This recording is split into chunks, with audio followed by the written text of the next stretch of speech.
Hello to my she's, gays, and theys. Welcome to today's video. Today we are going to be doing the Super Danganronpa Another 2 plot twist tier list. Before we begin, I would just like to put out the obvious statement of spoilers for the whole game are in this video. So if you have not finished Super Danganronpa Another 2, whether it is watching it or playing it, please click off now, because there are spoilers for just the entire game, obviously. Yeah, please click off now, spare yourselves from spoilers. Before we begin, I would like to go over the tiers really quick. First, at the very top, we have Shook to the Core, which has me just absolutely screaming. Incredible twists, frankly. Incredible twists. Next, we have Unexpected, but in a good way, where I didn't see it coming, but I'm not like screaming, but I'm like, oh yeah, that was pretty good. I didn't expect that. It was good. And then we have Unexpected, but I'm not okay, as in I'm feeling negative emotions, but like in a good way. I don't know. It just evokes a lot of emotion that isn't joy, but I didn't see it coming. Very triggering things. You know what's gonna go in here. Next, we have Unexpected, but meh. Like, I didn't see it coming, but I'm not, like, freaking out or anything. It's just, you know, oh, whoa, didn't see that coming, okay. Next, we have Unexpected, but kind of dumb, which I'm sad to say there are a few that are like that, where it's just, like, I'm kind of unimpressed. Next, we have a little overdramatic, which there are a couple that fall into that category. It's like, it's just, you know, very theatrical. And lastly, we have Saw This Coming from a Mile Away. And you don't want your twist to be like that, obviously. You want it to be unexpected and like have that wow factor, but some of these just didn't have that.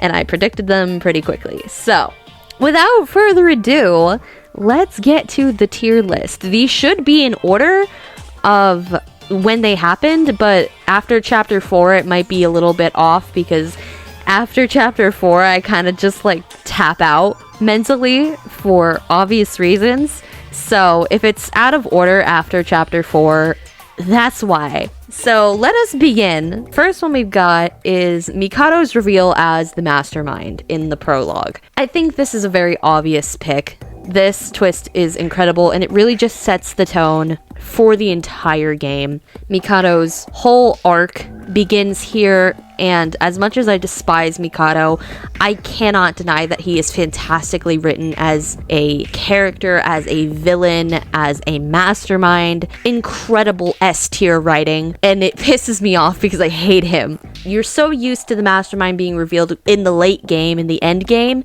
so to have it just be revealed in the prologue just like that was so unexpected and out of left field, and honestly really sets this game apart from any other game in the Danganronpa franchise, and I love it. I really love it, and I definitely didn't see it coming, so it's gonna go to the top. Shook to the core. We're off to a great start here. Good job, LaNouche. Good job. Next, we have Rei's execution. Now, I need to give context. I did not see the first game before watching this. I went into Super Danganronpa Another 2 with absolutely no context of the first game. So I had no previous attachment to Rei before this happened. I had no idea who she was. I had no idea what connection she had to this game.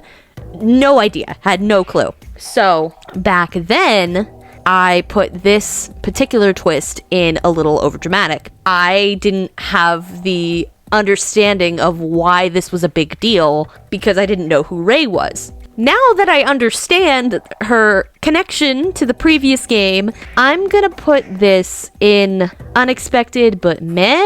I didn't see it coming when I first watched that happen, but again, I didn't really feel anything for it.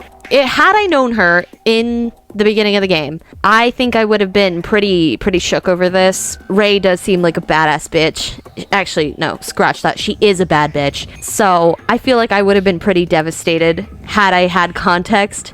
But because I didn't, it just didn't hit the way it was supposed to. And I'm sorry for that. For now, I'm gonna say unexpected but meh. I didn't see it coming, but it didn't really provoke any feelings out of me. Next, we have Shobai stabbing Sora in the beginning. This was an unexpected, but I'm not okay. I really thought that the pro tag was just gonna straight up die in the beginning. It was just wild. It was like coming off of the whole Mastermind reveal, the death of Rei, Terria's supposed death. To have Sora just get stabbed all of a sudden was pretty insane. Really just like adding another layer of what the fuck to the already incredibly chaotic scene. There was just so much going on. There was so much information we didn't know. So much left unexplained. The cast reactions were really relatable and real to how the player usually ends up feeling after this sequence of events. I was just like feeling a bunch of things beforehand, and then to have this happen was like, whoa, hold on, is Sora like just gonna die right now? Like, I mean, I should have figured that she wasn't gonna die because she's the pro tag, but like V3 killed off the pro tag, so I don't know. I was like, are we pulling a Kaede right now? So I was freaking out. I could put it in unexpected but good, but in the moment, I don't think I felt good about it. I was pretty freaked out. I think that's a good place to put it.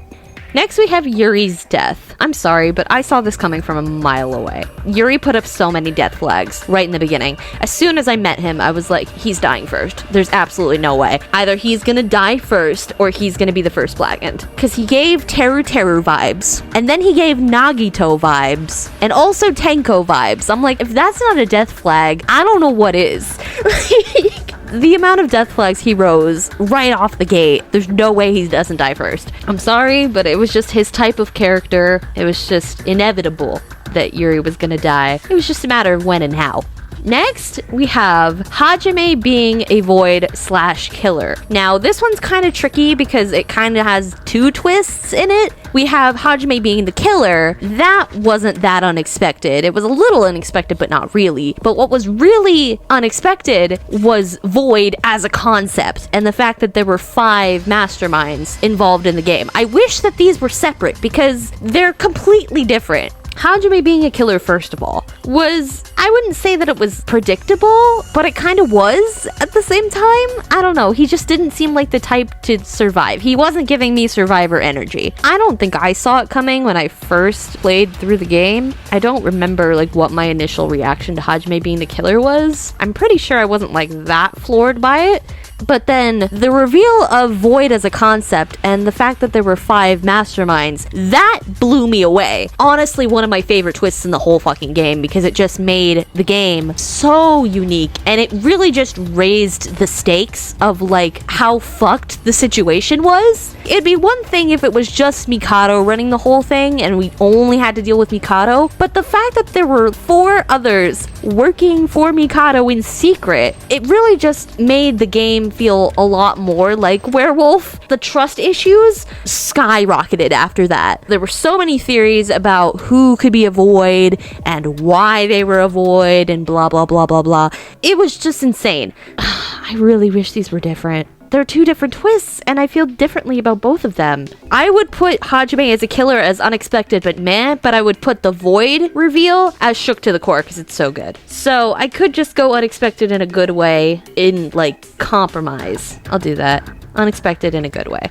Next, we have Kokoro's death. This made me feel things. I was not happy about this because I really thought Kokoro was going to live until the very end because she was giving me like Chiaki vibes. She was like carrying all the trials. I was like, there's no way they're gonna kill her off. She's way too important to this plot. So I figured that she was gonna survive, or at least not die this early. But boy, was I wrong. I was really not okay after this one. I was so devastated. Now, looking back, I'm not that devastated, knowing what kind of person Kokoro was. But back then, I was not okay. So I'm gonna put it in unexpected, but I'm not okay, because it was just such an awful way to go. Like, her corpse looked so bad.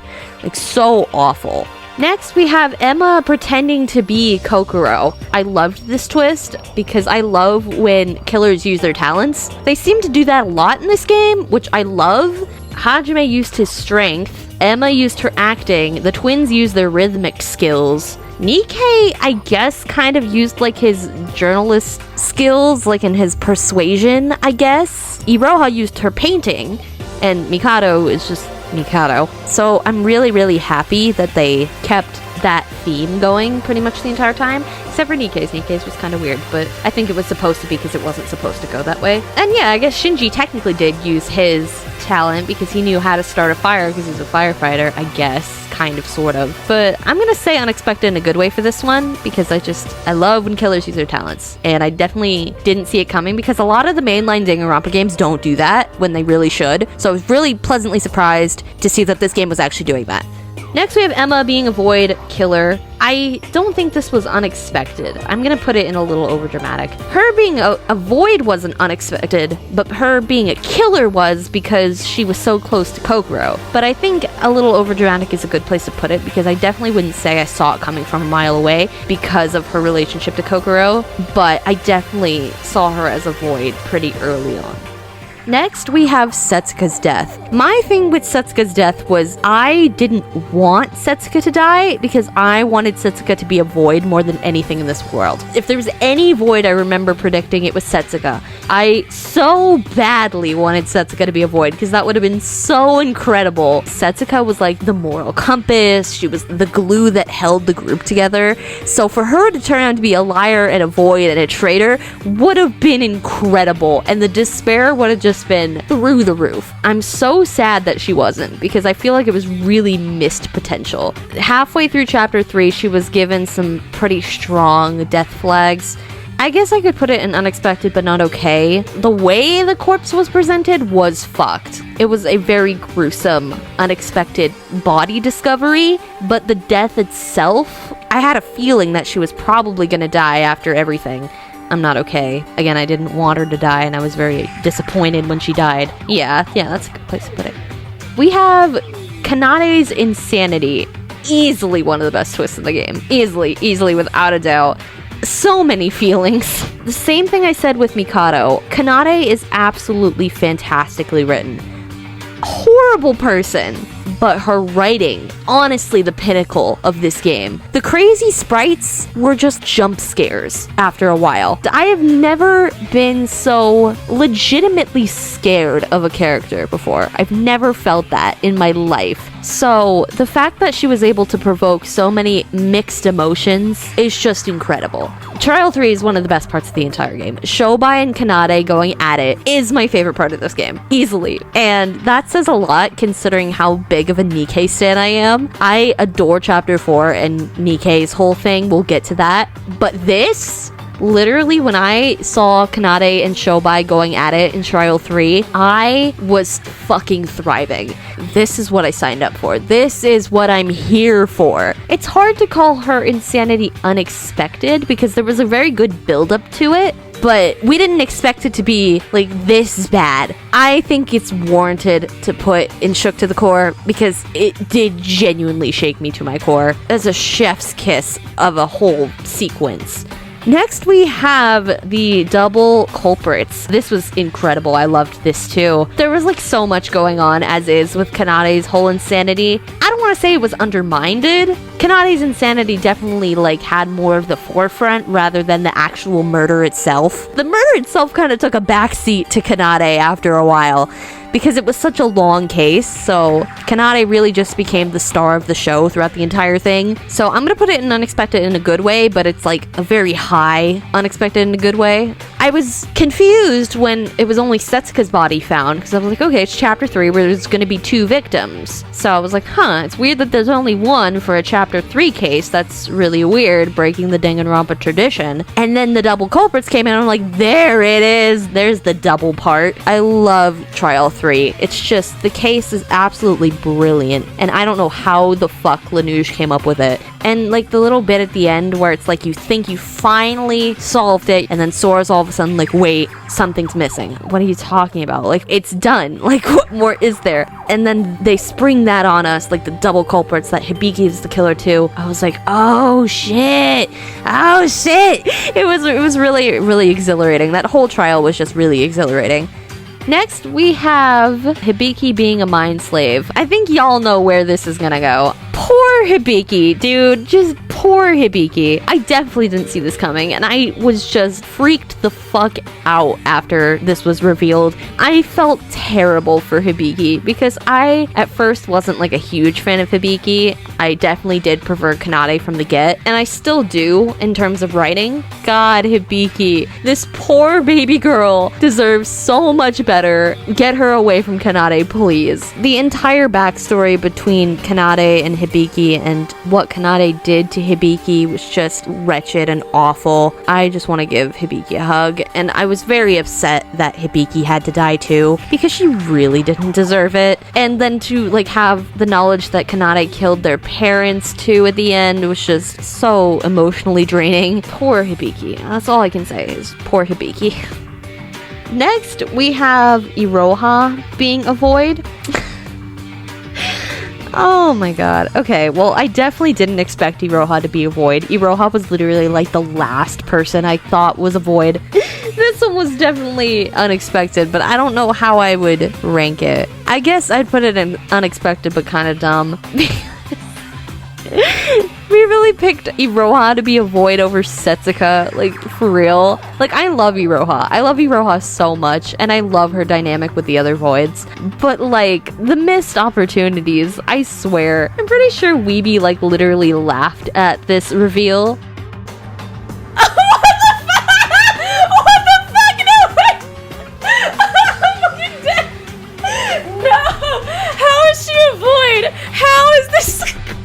What? No. Oh my god. I was like kidding, honestly. Looking back, I think I might have too. Out of all people to be a void, why is it Iroha? Like, again, I definitely didn't see it coming. But, like, why though? We have Nikei being a void. First of all, okay, Nikei being a void was not that unexpected because I had a theory about their eyes making them like void, you know, like how Hajime had the sunglasses, Nikei had his hair covering the one eye, and Kokoro had glasses, and Setsuka had her one eye closed. So that's why I was like, oh, void. But I did get Nikei right, so I'm gonna put this in, saw this coming from a mile away. I'm sorry, Bubby, I love you so much, but like I saw it coming, I'm so sorry.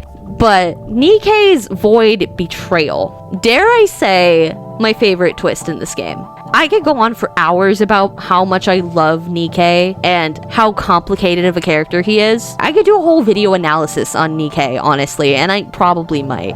To have a traitor among Void was just such a good idea. I love that not all the Voids were complacent with Mikado's plans. I really just love what it did for Nikei's character.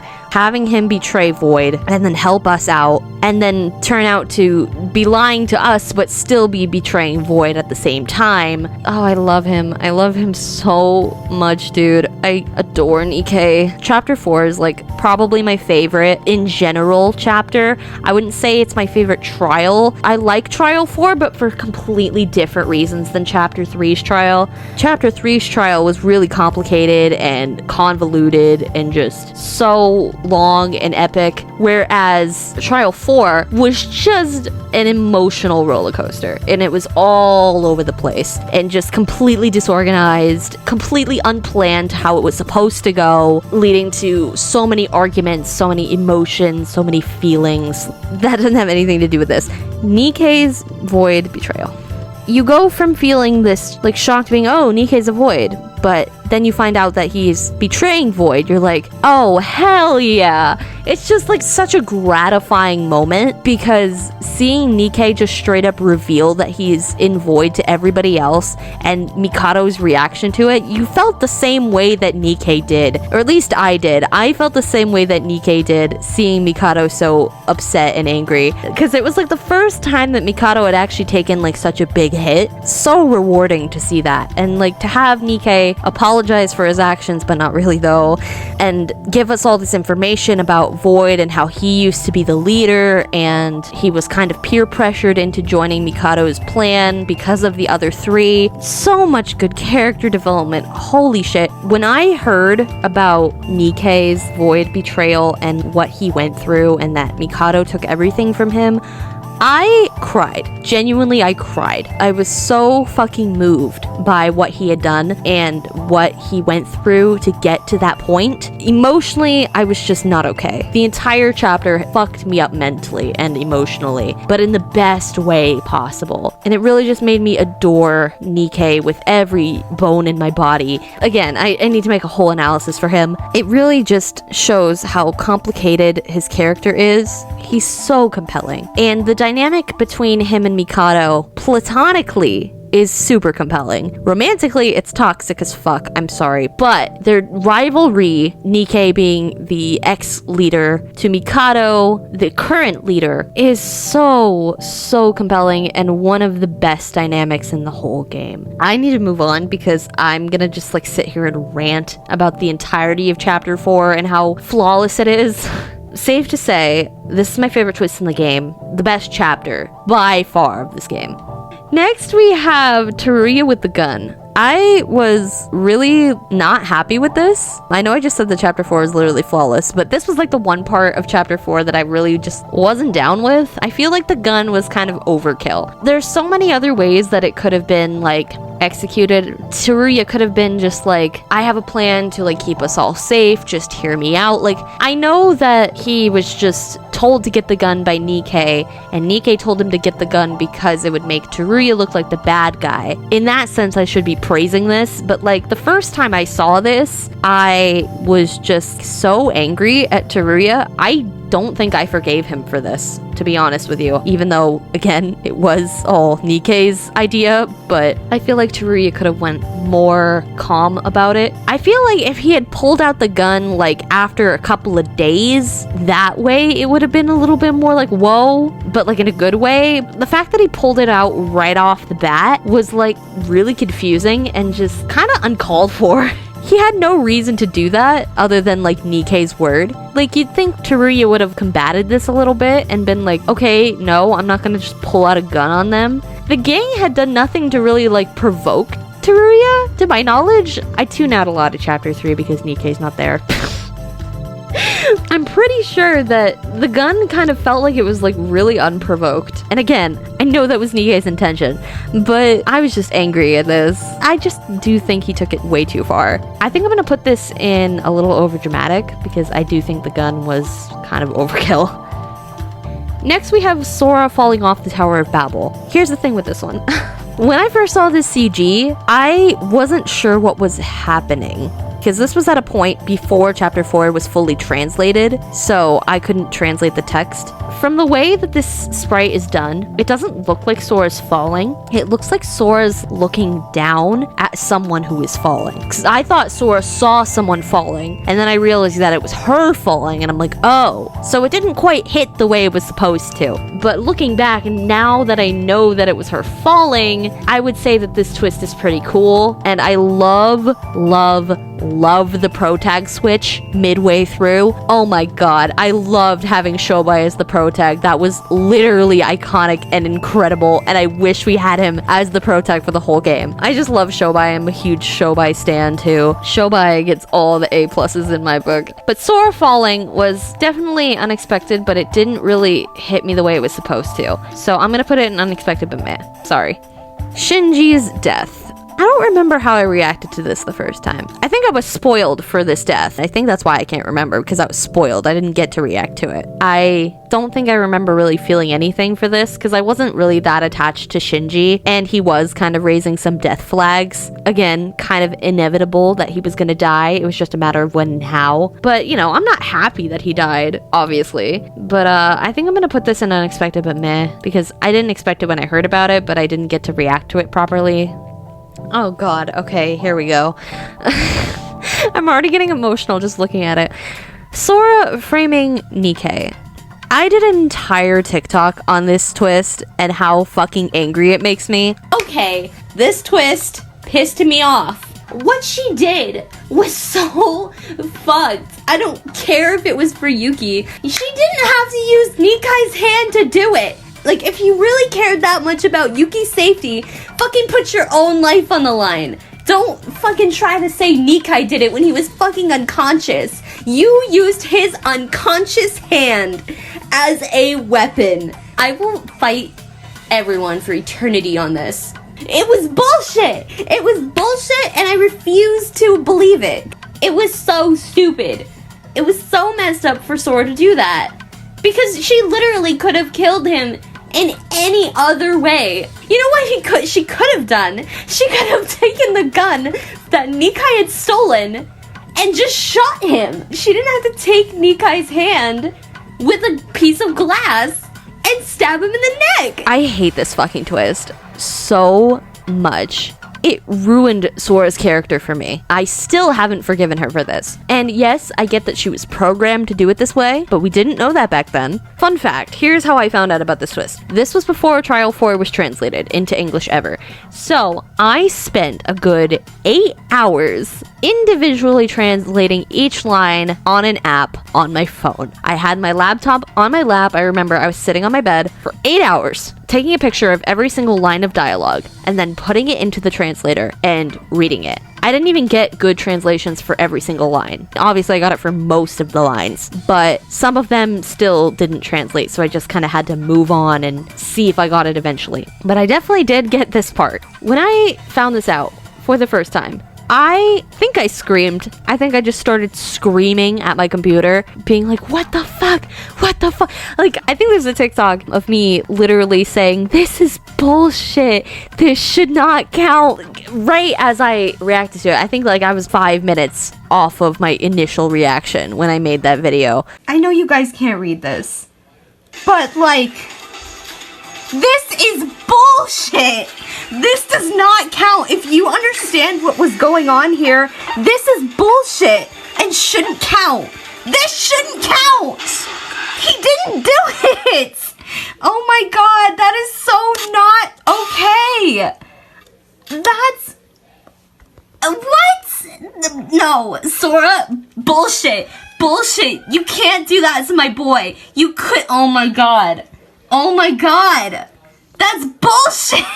I was just hysterical. Nikei had every single right to react the way he did because I reacted the exact same way. I still hate Sora for this. 2 years later, there were so many other ways that she could have done it that didn't involve framing Nikei at all. And it would have been one thing if Sora knew that it was Nikei who set up the whole thing.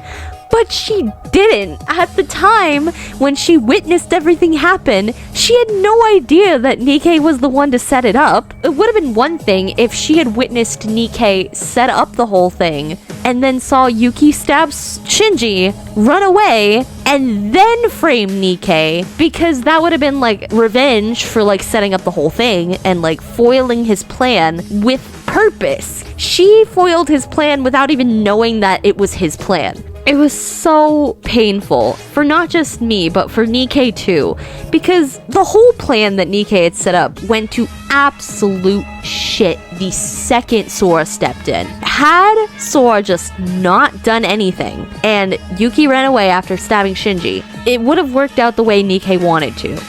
I don't know, that's kind of debatable because Shinji was still alive by that point. But I really do feel if Sora had not gotten involved at all, Nikei's plan would have worked perfectly. And I really do think that if she really cared about saving Yuki in that moment, she wouldn't have thought to do something like frame Nikei. Like, if you were so selfless and you really only cared about Yuki's safety and not your own, you would have had no issues just stabbing him yourself. She really didn't have just Yuki in mind. She also had herself in mind, which, again, makes sense. It's a killing game. You don't want to die in a killing game, obviously. But like, she made it out to seem like she was only doing it for Yuki's sake, and that she was only doing it to save Yuki, when that was just absolutely not true at all. Sora in Trial 4 in general was just incredibly unlikable the entire time. Even after we got past that part, she was just scummy. Again, I could go on for hours about how much I hate this twist. She could have taken the gun that Nikei had stolen and just shot Shinji in the fucking head, honestly. Again, if you really cared only about Yuki, you would have just done that. You wouldn't have roped Nikei into it too, when from your knowledge, he was just an innocent who got attacked. Had you known that Nikei had set everything up, that would have been one thing. Like, that would have been pretty cool. I mean, like, haha, like, that's karma. But, like, you had no idea that it was Nikei's plan to begin with. The fact that you had to rope him into it for, in your eyes, no reason is just selfish and really scummy and really fucked up. But I think I'm gonna put this in unexpected, but I'm not okay. I don't want to put it that high, but like, it truly evoked horrible negative emotions in me and just destroyed me. So I think this is like the only place it deserves to be in.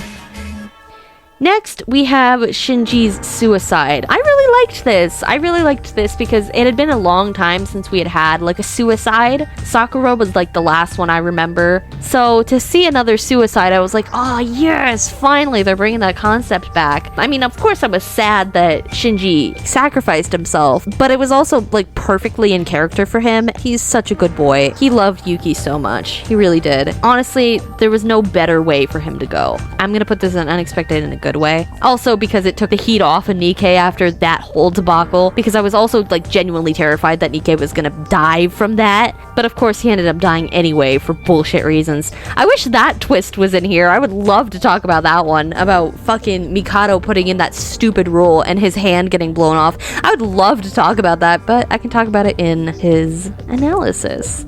Next, we have Rei surviving her execution. I really liked this too. Very surprising, but in a great way. Again, I had no context to who Rei was, so I, again, wasn't as excited as I probably should have been, but, you know, it was still a good twist. I'm glad to see it. Unexpected, but in a good way. Next, we have Yuki's suicide attempt in Chapter 5. Again, from here on out, if the order is a little bit wonky and not quite right, it's because after Nikei died, I just mentally tapped out because I miss Nikei. And also Shobai left too, so like the only two characters I really cared about were both fucking gone. But yeah, I kind of saw this coming from a mile away too, because especially after everything that happened in Chapter 4's post-trial and like how he was turning into Utsuro and all that stuff, he didn't feel like he was in control of his own body. Like, I don't blame him for wanting to like bite the bullet. I probably would too. I don't want to put it in overdramatic because it's very serious if you have suicidal thoughts, and if you do have suicidal thoughts, I really strongly recommend that you get help. Call a suicide hotline. Suicide is definitely not the answer. I feel like I shouldn't be calling it dramatic because it's certainly a very serious issue, even for a fictional character, but I definitely did see this coming. It was definitely a very predictable reaction from Yuki, considering everything he was going through. He definitely had it rough, especially these past couple of chapters. The fact that he would just want to like have an out makes perfect sense. I'm gonna put this and saw this coming from a mile away. Considering everything, yeah, it makes perfect sense. Next, we have Yuki being a normal high schooler. I also think this was pretty expected. Throughout the entire game, he had always emphasized the fact that he was normal and that he didn't really like deserve his ultimate title. Yeah, it was exactly what he said. So of course that was true, even without the context from the first game about Utsuro and how he faked being Yuki, and it still seemed as though that Yuki was just your average guy. Made sense to me. Next, we have Sora is Akane. Again, I did not have context from the first game, so I didn't know who Akane Taira was.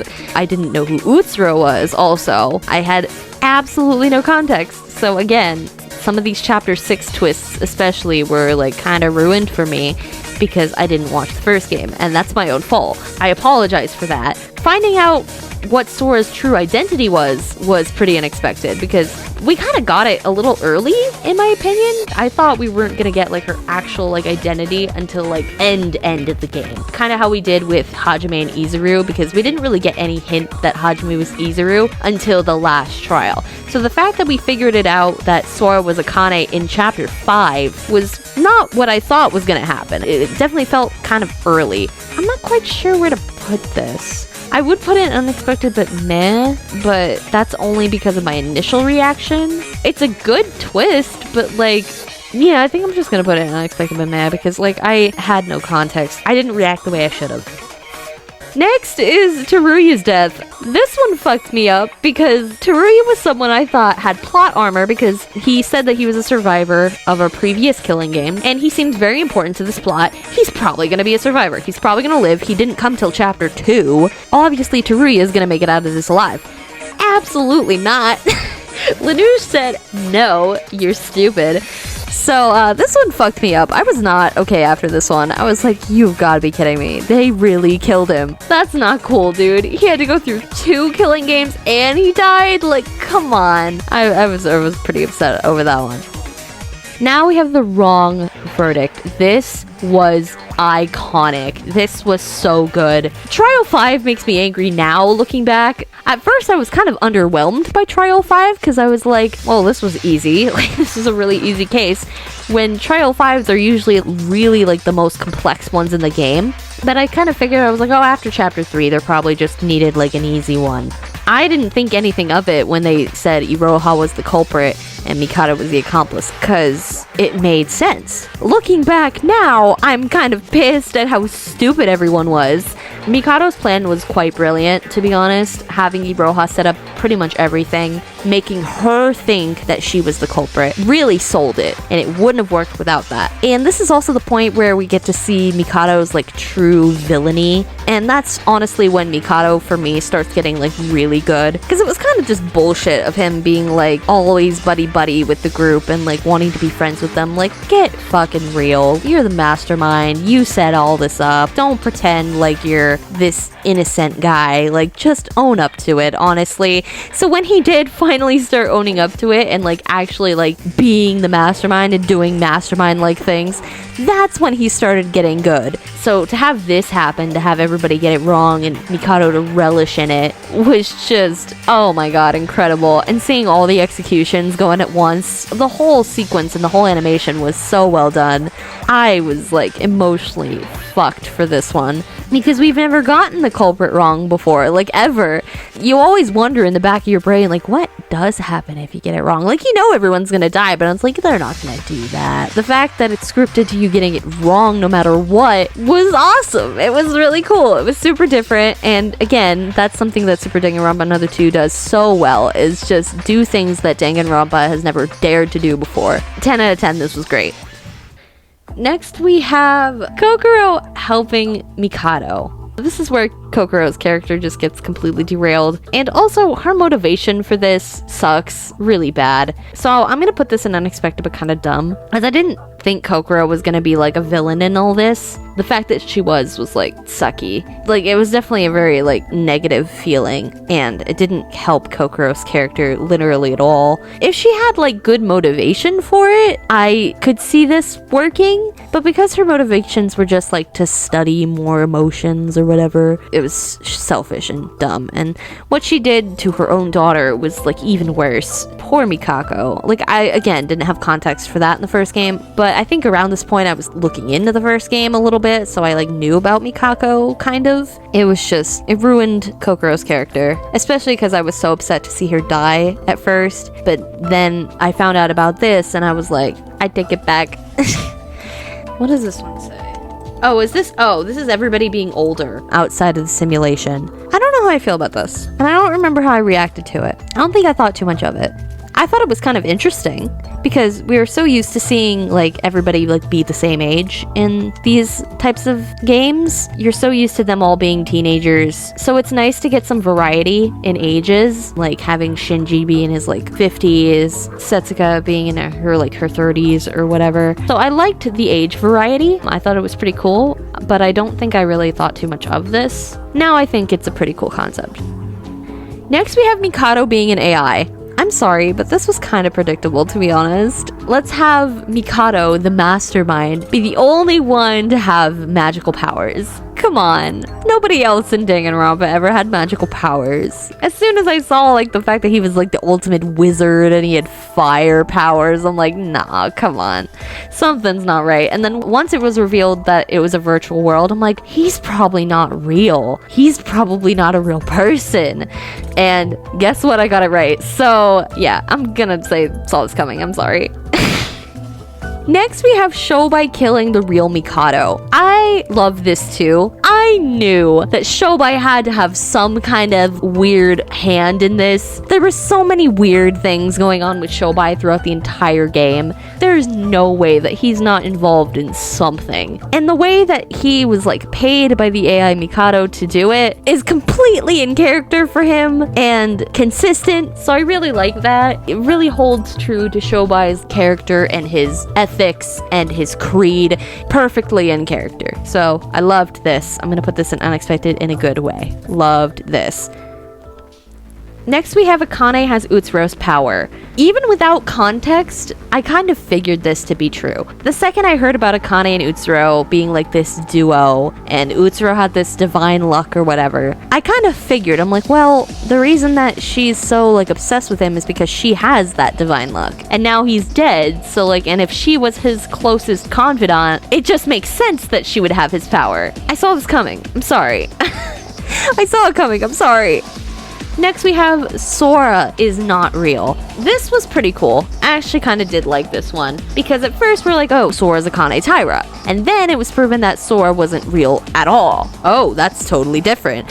But also not completely unexpected. Her behavior with the whole empty thing. There were clues throughout the entire game hinting to this. And once the virtual world was revealed too, I was like, that's probably what's up with Sora. It's probably something with the program. Again, Nikei even said, like, we don't know why you don't have your memories. Like, we don't know anything about that. But we knew about everybody else. So that just proved that Sora was definitely different for some reason. I'm gonna put this in unexpected, but meh. But it was pretty good. We thought we figured it out, but we really didn't. It was like a twist of a twist. So, yeah. And last but not least, we have Sora being left behind in the simulation. This one actually really hurt, and I was still mad at Sora about the whole Nikei thing, but I was like slowly starting to come around with her. So the fact that she had to be left behind was pretty sad. I really wish that there was a way to have brought her back, but unfortunately that just was not the case. And just everybody was so sad about it. I feel like even Shobai was like kind of not okay leaving her behind. And I just really feel bad for Yuriko, honestly.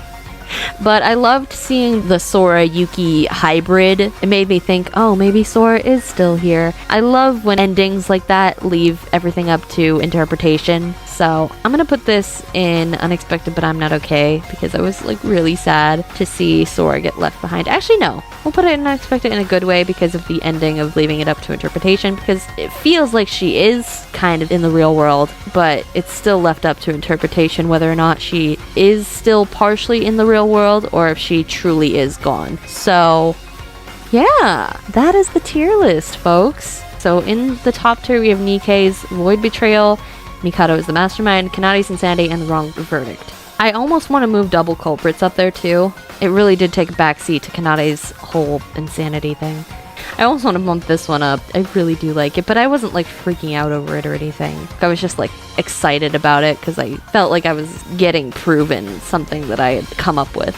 Also, this is unrelated. I just found out, for the longest time, I thought that Shobai's parents just abandoned him and disappeared off the face of the earth. So I made a headcanon that Shobai's parents committed suicide after abandoning him. And then I found out that was canon. That's actually what happened. And I was so excited. I was like, yo, I really called that. Oh my god. Like, it doesn't say why they killed themselves, which is fine. I don't really care. I was just so excited that that was actually legit and that I hadn't just come up with that. I can't believe that's canon. I can't believe I got that right, because I don't think in Johnny's version it says that, but in the actual like playable English version, that's what it says. I really thought I pulled that out of my ass, but I didn't. That was incredible. That was such a great moment for me. That gave me shook to the core energy. So yeah, that's the tier list, y'all. Thank you so much for watching. I really appreciate you making it all the way here. Congrats if you made it this far. If you would like to see more content from me, hit that like button and maybe even the subscribe button if you want. No pressure. But if you want to see a Nikei analysis video, just in case, just so you can be notified for when that comes out. Thank you again so much for watching, and I'll see you guys later. Bye bye!